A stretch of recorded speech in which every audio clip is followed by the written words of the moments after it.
హెచ్చరిక, దైవజనుని హెచ్చరిక.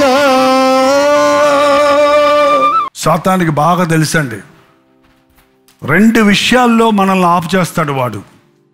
ఒకటి ప్రార్థన చేయకుండా, ఇంకోటి వాక్యం వినకుండా.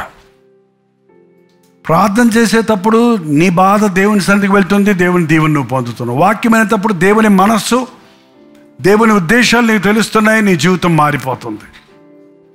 వాక్యం వినకుండా డిస్టర్బ్ చేస్తానికి సాతాను మనల్ని పరధ్యానంలో నడిపిస్తానికి ప్రయత్నిస్తారు. లోకంలో చాలామంది వింటారు. ఇప్పుడు మన టీవీ ప్రోగ్రాముల్లో వాక్యం ఇస్తున్నాం, సోషల్ మీడియాలో కూడా చాలామంది వింటున్నాం అంటారు. ఏదో వింటారు, కాసేపు బాగుందని అంటారు, వదిలిపెట్టేస్తారు. తర్వాత గుర్తుండదు అది వాళ్ళకి. తోపక్కన ఉండేవారు, చర్చిల్లో తోపక్కన ఉండేవారు ఉండరని నేను అనుకుంటా. వినిపోయే వాళ్ళు ఉన్నారా ఇక్కడ? ఎవరన్నా ఉండరు. రెండో రకం వాళ్ళు ఏంటంటే విన్నప్పుడు సంతోషంగా అంగీకరిస్తారు.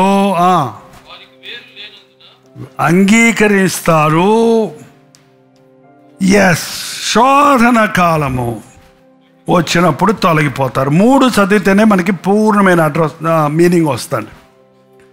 మత్తయి సువార్తలో ఏమన్నాడో చూడండి.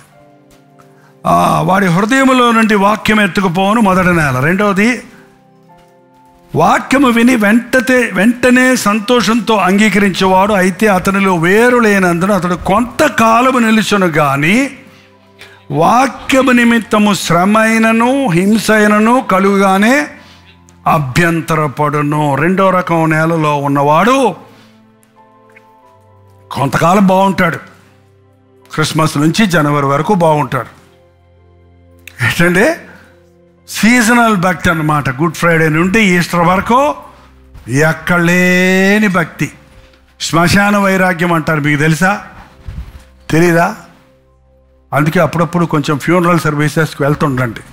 వెళ్తే కొంచెం శ్మశాన వైరాగ్యం వస్తుంది. సంతోషించే వారి ఇంటికి వెళ్ళడం కంటే విలాపించే వాళ్ళ ఇంటికి వెళ్ళటం మంచిది. జన్మదిన వేడుకలకు వెళ్ళటం కంటే మరణదినము గుర్తు చేసుకునే వారి దగ్గరికి వెళ్ళటం మంచిది. మనం వెళ్ళినప్పుడు ఆ చనిపోయిన వ్యక్తి పడుకొని ఉంటాడా, నిలబడి ఉంటాడా? పడుకొని ఉంటాడు. కదలడం మెదలడం, నువ్వు వచ్చావా అక్క ఏమంటావు? ఏంటంటే అలా పడుకొని ఉంటాడు. నువ్వు చూస్తావు. మన సొంతోళ్ళు కాకపోయినా కూడా పాపం నిన్న బాగానే ఉన్నాడు, ఏమైపోయాడు? ఇంతే కదా జీవితం. నేను చచ్చిపోతే రేపు అట్టగా ఉంటుంది కాబోలు. నా కొడుకులు అట్టగా ఏడుస్తారేమో, నా భార్య కాళ్ళ దగ్గర ఏడుస్తుంటుందేమో. ఆ భార్యను పట్టించుకోవట్లేదు బతుకున్నప్పుడు. బుద్ధి వస్తుంది కాస్త. ఏంటంటే ఆ భార్యకు కూడా బుద్ధి వస్తుంది. అయ్యో ఎప్పుడు చూసినా ఇసుకించానే, మొత్తానికే పోయాడే, అయ్యో సరిగా చూసుకొని మందు టైంకి ఇచ్చుంటే ఇంకో 4 రోజులు బతికాడేమో. ఏంటండి ఇంకా ఆడి పాట పరదేశులము ప్రియులారా. ఇంకా మనకి ఈ లోకంలో ఏముంది? అంతా వ్యర్థం. ఏముంది? ఎన్ని రోజులు ఉంటుంది ఆ భక్తి? అంతా యేసయ్యే, అంతా యేసయ్యే. యేసయ్యా నీ రాజ్యంలో నన్ను చేర్చుకోయా అంటారు, భక్తిగా ఉంటారు. 1 వారం 10 రోజులు అవ్వగానే గుండె మొక్కలాగానే ఉన్నావు, సావలేవుగా, మళ్ళీ పోద్దంతే. ఇది క్రైస్తవ భక్తి కూడా ఇలా చేశారండి. ఆ చర్చిలోకి వచ్చినప్పుడు మాత్రం కొంతమందికి ఆ ప్రార్థన అంటే అసలు వాళ్ళ టోన్ మారిపోద్ది, వాళ్ళ ఫీలింగ్స్ మారిపోతాయి.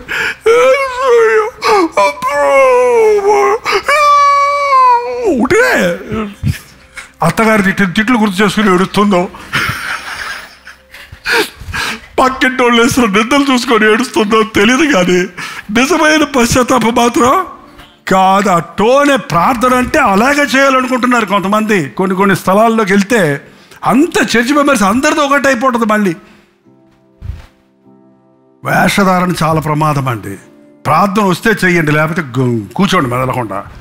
అంతేకాని ఈ అనొద్దు.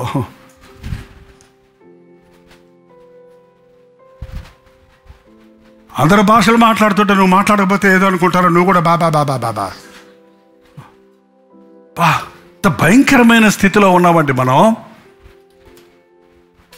పై భక్తిది, పై భక్తి. శ్రమ వస్తే తట్టుకోదు ఈ భక్తి, నిందొస్తే తట్టుకోదు.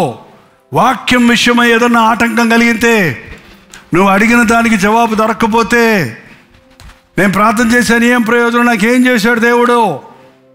కొంతకాలం బాగుంటారు, కొన్ని రోజులు బాగుంటారు, కొన్ని సంవత్సరాలు కూడా బాగుంటారు. కొంతమంది నేను చూస్తున్నా అన్నీ బాగున్నప్పుడు బాగుంటారు, దేవుడు అడిగిన అన్ని ఇస్తుంటే బాగుంటారు. ఏదన్నా ఒక్కటి నిన్ను శోధించడానికి దేవుడు అనుమతిస్తే, వాక్యం నిమిత్తమై నిందొచ్చినా, శ్రమ వచ్చినా, కష్టం వచ్చినా, హింస వచ్చినా వెంటనే వారు మొదలుపెట్టేస్తారని, అభ్యంతరపడతారని. ఈరోజు చాలామంది రెండవ నేల స్థితిలోనే ఉన్నారంట. వాక్యం నిమిత్తం వాక్యాన్ని వింటున్నారు, ప్రార్థన చేసుకుంటున్నాం అంటున్నారు, బాగున్నారు.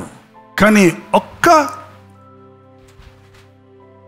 కష్టం వచ్చినప్పుడు, అవమానం వచ్చినప్పుడు, నింద వచ్చినప్పుడు, నష్టం వచ్చినప్పుడు, వాక్యం నిమిత్తం, క్రీస్తు నిమిత్తం శ్రమపడవలసి వచ్చినప్పుడు నాకొద్దు అనే స్థితిలో ఉంటారు. ఎందుకంటే లోతు లేదు.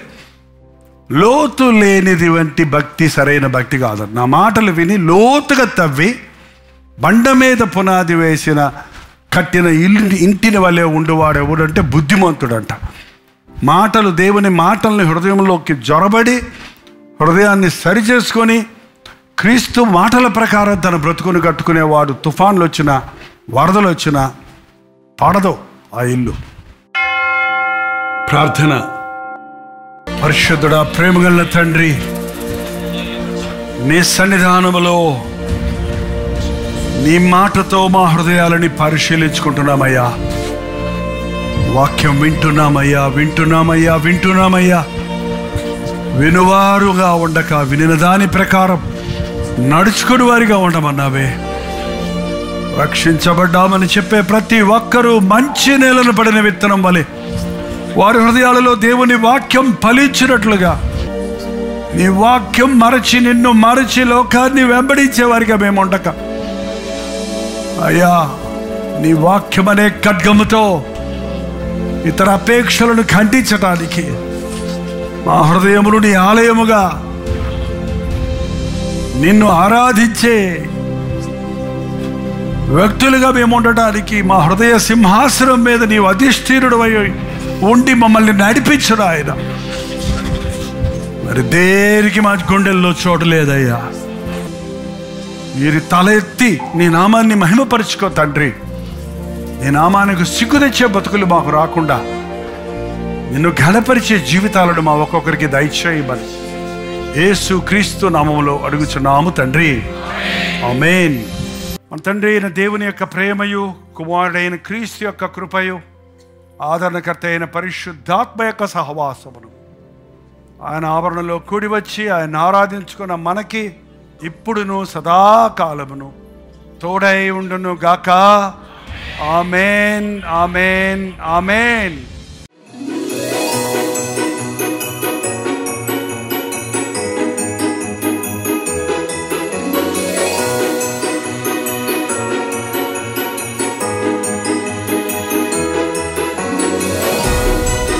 హల్లెలూయా. విజయవాడ పరిసర ప్రాంతాల్లో ఉన్న వారికి శుభవార్త.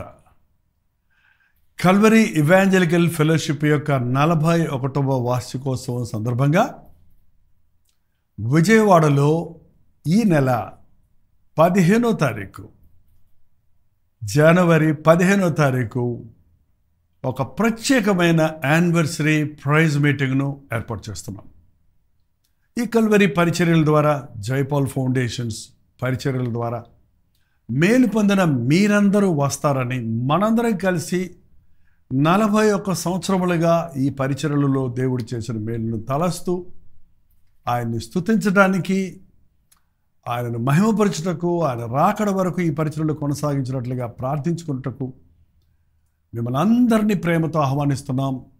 ఈ 1 డే మీటింగ్లో జనవరి 15వ తారీఖు మధ్యాహ్నం 2 గంటల నుంచి 5 గంటల వరకు, సాయంత్రం 6 గంటల నుంచి 10 గంటల వరకు 2 సెషన్స్ మాత్రం ఉంటాయి.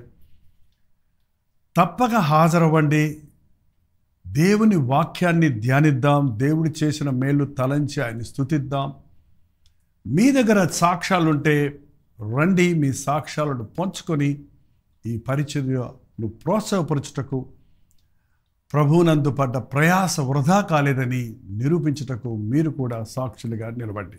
చిరునామా గమనించండి. SS convention, opposite to PVP mall, Labbipet, Vijayawada. జనవరి 15వ తారీఖు మధ్యాహ్నం 2 గంటల నుంచి 5 గంటల వరకు, 6 గంటల నుంచి 10 గంటల వరకు, ఒకే రోజు 2 సెషన్స్. తప్పకుండా రండి, హాజరవ్వండి. ఈ విషయమే మీకు ఇంకా వివరాలు కావాలంటే 8939393939 అనే నెంబర్కి కాల్ చేయండి.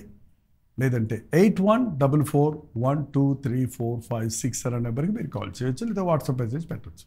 తప్పక వస్తారు కదా.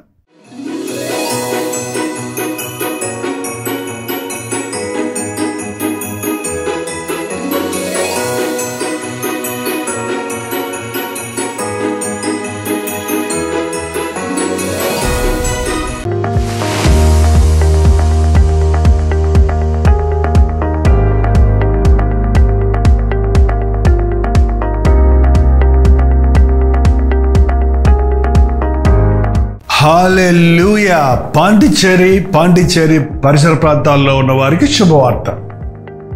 ప్రార్థనాపూర్వకంగా పాండిచ్చేరిలో 1 డే గెట్ టుగెదర్ను ప్రభుత్వమైతే జనవరి 26వ తారీఖు ఏర్పాటు చేస్తున్నాం.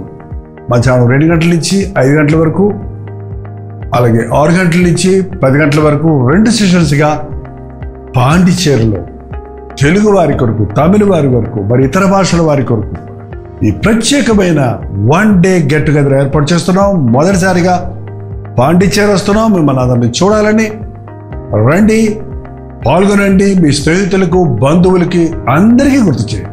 జ్ఞాపకం ఉంచుకోండి. చిరునామా గమనించండి. Padmini Mahal, opposite to Balaji theatre, Ilango Nagar, Kamaraj Salai, Pondicherry.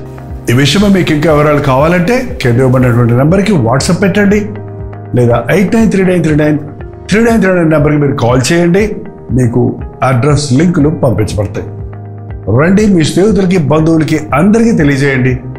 దేవుడు తన గొప్ప కార్యాలు జరిగించినట్లుగా అనేకుల కొరకు ప్రార్థించడానికి, దేవుడిచ్చిన సందేశాన్ని అందించడానికి, ముఖాముఖిగా మిమ్మల్ని చూచి మీ అవసరతల కొరకు దేవుడి సొంతలో విజ్ఞాపన చేయడానికి చెన్నై నుండి పాండిచ్చేరి వస్తున్నాం.